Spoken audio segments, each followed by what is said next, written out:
Interference और इस चीज़ को बड़ी संजीदगी से देखा जाना चाहिए। मैंने इसलिए कहा था कि ये इंस्टीट्यूशंस जो इलेक्टेड गवर्नमेंट के पास पहले थीं हमें वापस दिए जाने चाहिए। जे.एंड.के पावर डेवलपमेंट कॉरपोरेशन में पावर मिनिस्टर हूँ, लेकिन पावर डेवलपमेंट कॉरपोरेशन अभी तक इलेक्टेड गवर्नमेंट को वापस दिया नहीं गया है। और आप भी जानते हो, मैं भी जानता हूँ, अगर ये इल्ज़ाम मेरे किसी मिनिस्टर के ख़िलाफ़ लगा होता अभी तक एसीबी वालों ने छापा लगाया होता।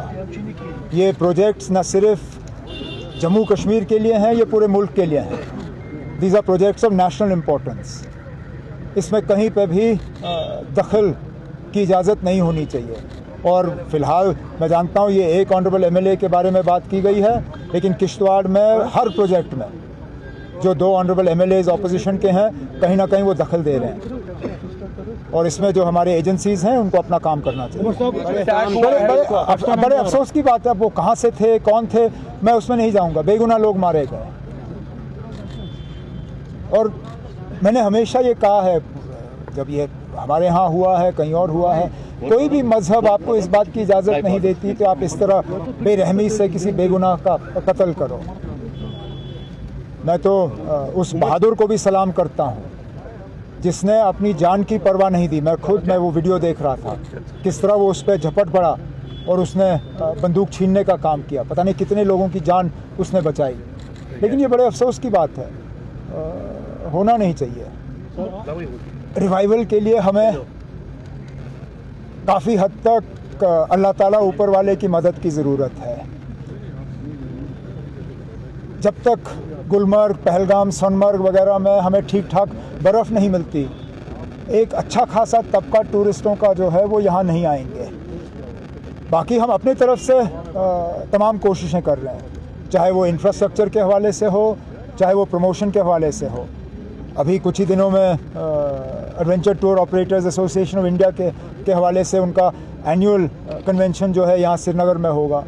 इसी तरह टूरिज़म प्रमोशन के हवाले से कई सारे कदम जो हैं उठाए जा रहे हैं। कोशिश की जाएगी कि टूरिज़म जो है उसको दोबारा हम रिवाइव करें।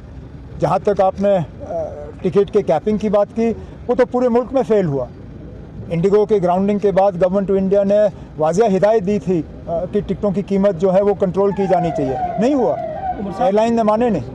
अब चलिए, उसमें हम भी इसके शिकार हो जाते हैं, लेकिन इसका इलाज हमारे हाथ में है नहीं। तहकीकात की है, चार्जशीट हो रहा है, फैसला अदालत में होगा। मैंने हमेशा ये कहा ना कि फैसला आप अदालत पे छोड़िए। ये मेरा काम या किसी और का काम नहीं है। जब मुलाजमों को नौकरियों से निकाला जाता है, मैंने हमेशा कहा इसको अदालत पे छोड़ दीजिए। कौन गुनहगार है, कौन बेगुनाह है, इसके लिए कानून है, इसके लिए अदालत है। अदालत फैसला करेगी। एनआईए का काम था इन्वेस्टिगेट करना, इन्वेस्टिगेशन हो चुका, अब चार्जशीट पेश होगा, अब केस लड़ा जाएगा अदालत। उमर साहब, ये जो चाडोरा के एमएलए का मामला एसडीएम के साथ पेश आया है ब्रिक क्लेम को लेकर, how do you see this, और आप क्या कहेंगे, क्योंकि इस तरह के इलेक्टेड गवर्नमेंट है और इस तरह के मामला पेश आ रहे हैं? अब ये एक लोकल इशू है एमएलए साहब के साथ और लोकल इंतज़ामिया के साथ। जो भी इसका हम हल निकाल सकेंगे निकाल लेंगे, लेकिन इंतज़ामिया को भी इस चीज़ का ख्याल रखना होगा कि इलेक्टेड रिप्रेजेंटेटिव आसमान से टपक के नहीं आता सर। लोग उसको जितवा के भेजते हैं और उनके साथ तरीके से पेश आना ये कोई मजबूरी नहीं है।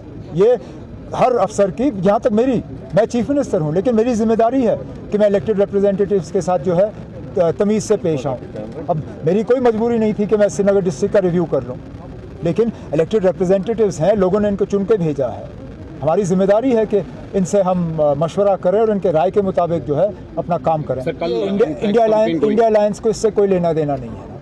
हर पॉलिटिकल पार्टी को खुली छूट है कि वो अपने हिसाब से अपने पॉलिटिकल एजेंडा को सेट करें। अब कांग्रेस ने एसआईआर या वोट चोरी को जो है अपना एक मेन पॉलिटिकल इशू बनाया है। ठीक है, हम कौन होते हैं उनसे कहने वाले कि वो ना करें। हम अपने इशूज़ चूज़ करेंगे, वो अपने चूज़ करें। किया जाए, एक्सटेंड की बात नहीं थी, उसमें जो रकम रखा गया था वो रकम ख़त्म हुआ है। अब हम गवर्नमेंट ऑफ इंडिया और खासकर मिनिस्ट्री ऑफ फाइनेंस से कोशिश कर रहे हैं कि इस रकम को बढ़ा दिया जाए। अभी तक हम उनको कन्विंस करने में कामयाब नहीं रहे, लेकिन कोशिश हमारी जारी है।